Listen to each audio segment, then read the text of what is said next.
Deməli, burada başqa bir sual. Qardaş soruşur ki, qadın məhrəm, bunu oxuduq. Üçüncü sual, uzun illər dul qalmış bacılar var, amma uyğun bir talib çıxdıqda da ailə qurmaq istəmirlər. Müxtəlif səbəblər gətirirlər, haqlı və haqsız. Bunun üçün bacılara mümkündürsə nəsiyyət edin. Qardaş buradakı bir ifadə istifadə elədi, haqlı və haqsız. Haqlı olanlar zaten haqlıdır. Haqlılıqları ilə bərabər onları bir kənara qoyuruq. Yəni, gerçəkdən də ciddi sıxıntısı olan insanlar var. Evlənməsi üçün, yəni evlənməyinə bir əngəl olan, bu durumda ciddi sıxıntılar yaşamış olan insanlar var. Bunları istisna edərək danışacağım. Lakin bizim gördüyümüz bu günləri deyərdik ki, hətta çoxunluqda olan qadınlar bir evlənməmələrinin səbəbi, onlar iddia edirlər ki, subaylıq sultanlıqdır. Yəni, rahat bir həyata öyrəşir. Bir şəxsin itaəti altına girmək onun nəfsinə ağır gəlir. Və bu həmin o itaətsiz bir həyatdan itaətli bir həyata keçid eləmək insanın nəfsinin qəbul eləmədiyi, nəfsin istəmədiyi bir şeydir. Bu birinci səbəb. İkinci səbəb olaraq bəzi insanlar deyirlər ki, biz evləndikdə nə oldu? Hani evləndik, əlimiz bala mı batdı deyə bir şey istifadə edirlər. Lakin bu evlənən qadınların, evlənib boşanan qadınların gerçəkdən, yəni o kəsləri istisna edirəm ki, həqiqətən də onlar ciddi sıxıntılar yaşamış, ciddi travma altındadır. Onların bir müddət bu məsələlərdən uzaq durub, yəni özlərinə gəlmələrinə ehtiyac var, sıxıntıları böyükdür, dərdləri böyükdür. Allah onlara rəhm etsin. Onları bir kənara buraxaraq, onları bir kənara qoyaraq danışacağım. Amma mənim gördüyüm qədərilə əksər insanlarda məsələ bu yerdə deyil. Yəni bir insan evliliyində problem yaşadı deyə, ki bu insanların necə problem yaşadığına da değinəcəm. Genelde bu insanlar problem yaşadılar deyə başqa xeyirlərdən vaz keçmirlər. Sənin üçün dəyərli bir şeydirsə o şeydən vaz keçmirsən. Yəni bu günləri qadın evlənir, boşanır. Allahın təqdiridir. Boşanma hər kəs üçün ola biləcək bir şeydir. Yəni bu gün insan evlidir, sabah boşana bilər. Yəni pis bir şeydir. Boşanması yaxşı bir şey deyil, amma Allahın təqdiri ola bilər.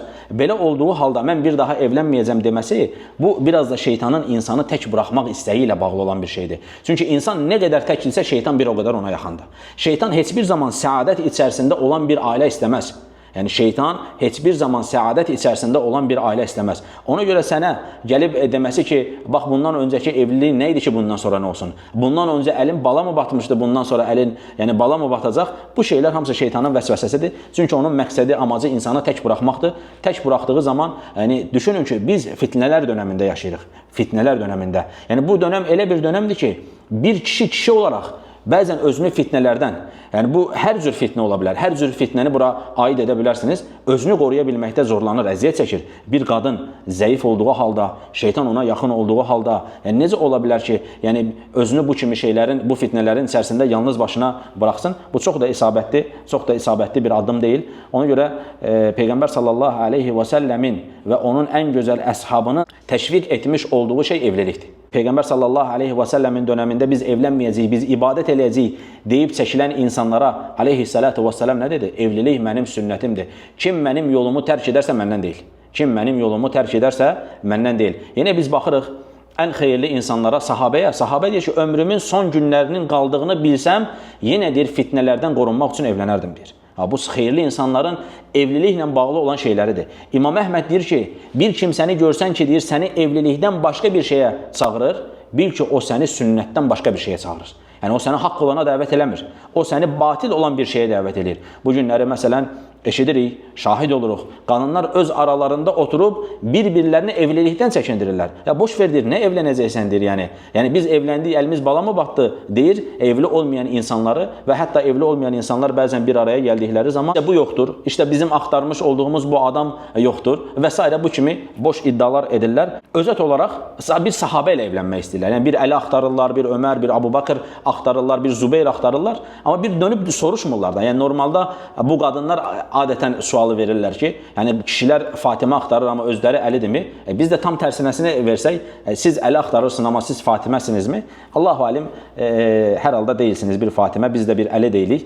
Lakin məsələ burada odur ki, yəni bizim sahabə dönəmində, biz sahabə dönəmində yaşamırıq.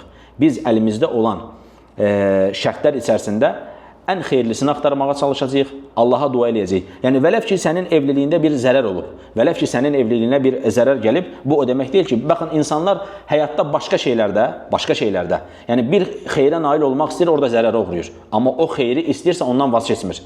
bir daha addım atır, həmin o iş üçün bir daha addım atır, ta ki xeyir əldə eləyənə qədər. Bu da belədir, insan həyatıdır. İnsan həyatında başına çox şey gələ bilər, evlənə də bilər, boşana da bilər. Önəmli olan Allah və Rasulü məndən bu anda nə istəyir? Mən fitnələrdən özümü necə qoruya bilərəm? Ola bilər ki, bir insan bir evliliyində yəni xeyrə nail olmayıb, amma ikinci bir evliliyində xeyrə nail ola bilər. Yəni bu evliliyində Allah Azza və Cəllə onun üçün xeyir yaza bilər. Ona görə bu qadınların ilk öncə bir araya gəldikləri zaman bir-birlərini evlilikdən soyutmaq, necə İmam Əhməd deyir, səni kim evlilikdən başqa bir şeyə dəvət etsə, bil ki, səni o xeyirdən başqa bir şeyə dəvət etmişdir.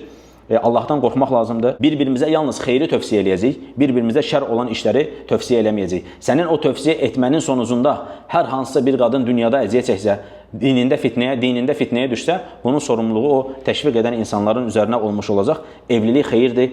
Evlilik bütün xeyirli insanların etmiş olduğu bir əməl olub və ona görə yəni xeyirli bir insan tapıb, Allaha dua edib, istixarə qılıb və evlilik addımı atmağımız gərəkir. Lakin belə olmadığı zaman dediyim kimi bərabərində fitnələr də cəryan edir. Ona görə bir qadının özünü, dinini, övladı varsa övladını qoruması üçün ailə həyatı qurması gərəkir. Allaha da dua etməsi gərəkir. Və dedim ki, bir məsələyə də toxunacam.